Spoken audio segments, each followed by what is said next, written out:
ఏబు అనే వ్యక్తి ప్రార్థన చేశాడు. ఎవరి కోసం ప్రార్థన చేశాడంటే అతన్ని నిందించిన స్నేహితుల కోసం ప్రార్థన చేశాడు. ఆ స్నేహితులే అవమానపరిచారు, ఆ స్నేహితులే అల్లరి పాలు చేశారు, ఆ స్నేహితులే నీవు భక్తిహీనుడు అన్నారు, ఆ స్నేహితులే నీవు పాపము చేయకపోతే నీకు ఇలాంటి శిక్ష ఎలా వస్తుంది, నువ్వు మాకు చెప్పొద్దు, నీతి కథలు నీతి బోధలు చెప్పొద్దు, నీ భక్తి ఏందో నీ యథార్థ జీవితం ఏందో మాకు తెలుసు, ఏవో చాలు ఆప అని నిందించాడంట. అయినా సరే వాళ్ళు నిందించిన నింద అలాగే భరించాడు. ఆ నింద వందగా భరించాడు. వాళ్ళు పెట్టిన అవమానాన్ని భరించాడు. వాళ్ళు ఎగతాళి చేసినా భరించాడు. వాళ్ళు ఏలన చేసినా భరించాడు. ఇతడు నీవు పాపం చేస్తే నీ పాపం చేస్తేనే శిక్ష నీకు వచ్చిందని వారు భయంకరమైనటువంటి మాటలు మాట్లాడినా అన్ని కూడా ప్రభు నిమిత్తనే భరించాడు.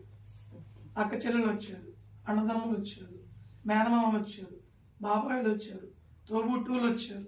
అయ్యో ఏవో ఒకప్పుడు ఎలాంటి బ్రతికావురా, ఎలాంటి స్థితిగా వెలిగావురా, ఇప్పుడు నీ పరిస్థితి ఎలా అయిపోయిందిరా అని చెప్పి అతను చూసి అందరూ కూడా కన్నీళ్లు విడిచారంట.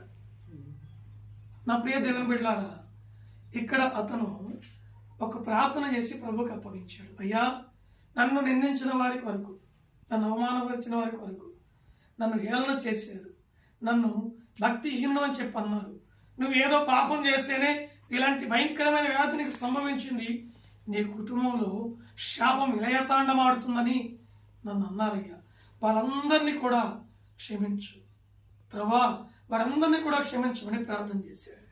చేసిన వెంటనే ఏం చేశాడు?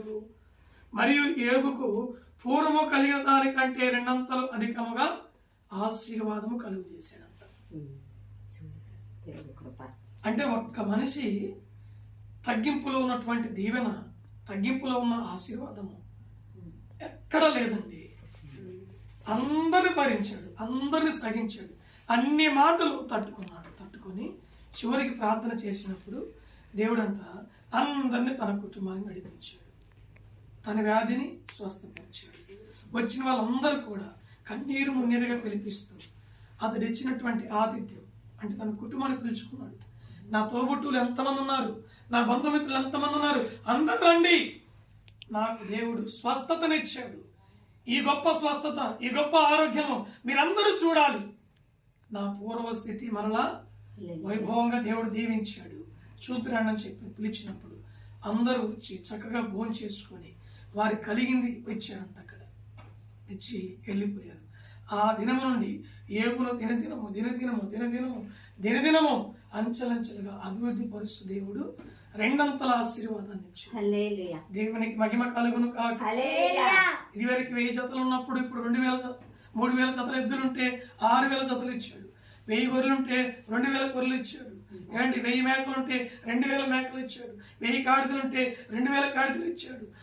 100 ఎకరాల పొలం ఉంటే 200 ఎకరాల పొలం ఇచ్చాడు. కారణము అతని యొక్క భక్తిని బట్టి, అతని యొక్క సాత్వికాన్ని బట్టి, అతడు ఓర్చుకున్న దాన్ని బట్టి, అతడు దేవుణ్ణి దూషించకుండా దాన్ని బట్టి, ఇవన్నిటిని బట్టి దేవుడు అతన్ని దీవించడం